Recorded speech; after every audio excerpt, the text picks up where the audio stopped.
Kaixo, bideo honetan berreketen bi aplikazio ikusiko ditugu. Lehenengoa, gure arbasoak aztertuko ditugu. Kasu honetan, Mikelen arbasoak. Mikelek aita eta ama ditu. Hau da, bi guraso.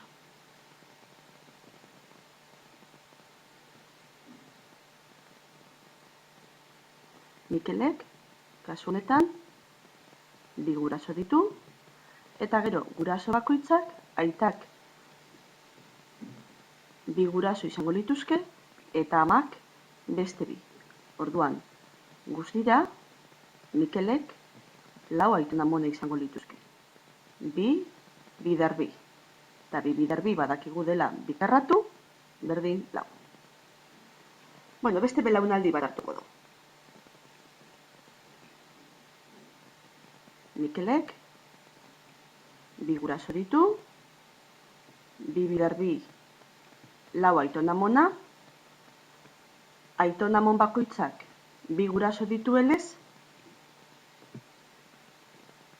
Mikelek izango ditu bider bi edo bider 3 8 birraitona-amonak. Bueno, beste belaunaldi batera joango gara.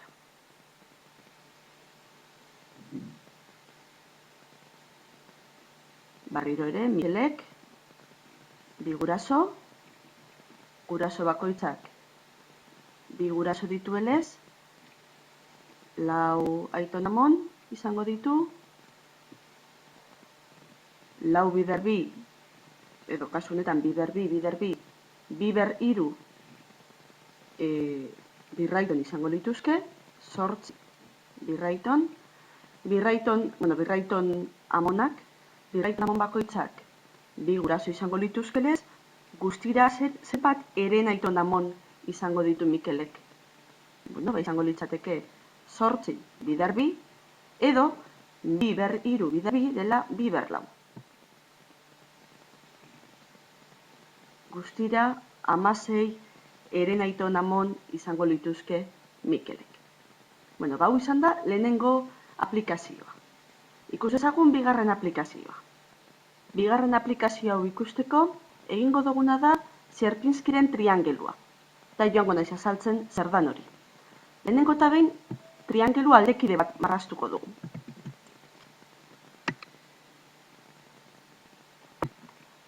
Hortxe daukat, triangelu aldekidea. Zer egingo dut hori? Hartuko dut triangelu aldekide hau, eta kopiatu egingo dut. Birritan. Erpin hauena. Eta erpin hauena. Orain egingo dutena politago geratzeko hauek margostu egingo ditut. Eta hemen ditut 3 triangeluak margostuta. Orduan, eukido triangelu bat, eta triangelu hori kopiatu egin dut, eta lehenengo kopiaketan edo lehenengo iterazioan zenbat triangelu ditut koloreztatuta? 3. Bai? Selekzionatuko dutana, eta egingo dut beste kopia bat. Bardina. Erpin hau. Hemen kopiako dut, eta hemen beste bat.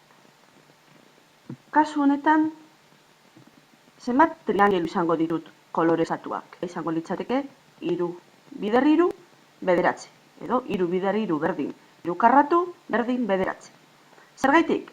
Hartu dut 3 kote hau, eta kopiatu egin dut. Eta daukat hemen, behin, birritan, eta 3tan. Bale, orduan, 3 bider 3 berdin 9. Zer egingo dut orain? Hartuko dut barriro guzti hau, eta egingo dut beste iterazio bat, beste errepikapen bat. Hauze. Ona. Eta hauze. Ona. Zenbat triangelu koloreztatu izango ditut? Bueno, hemen 9 izan ditut, 9 3 aldiz agertzen zait, 9 bider 3, 27 triangelu koloreztatu. Bueno, eta horrela jarraitu nezake, nahi ditudan iterazio guztiak egiten. Hurrengoan, zer izango litzateke? 27 bider 3, edo nahi badozue, 3 ber 4. Beste iterazio bat egiten badot, 3/5.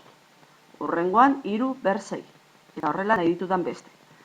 Triangelu hau Sierpinskiren triangelua da eta fraktal bat da. Behin eta berriro irudi berdina errepikatzen gabizelako. Bai? Egin dezagun orain laburpentsu bat. Sierpinskiren triangelua, hasi gara triangelu bat magozten, triangelu hori errepikatu egin dugu, kopiatu egin dugu, hemendik ona eta hemendik ona. Orduan, lehenengo iterazioan koloreztatutako 3 triangelu ditu. 3 triangelu horiek kopiatu egin ditugu, eta bigarren iterazioan zer daukagu? 3 bider 3 edo 3 karratu 9 triangelu koloreztatu ditut. 3. iterazioan koloreztatutako triangeluak 3/3 27 dira. Eta hauek izan dira berreketen aplikazio biak. Ondo izan.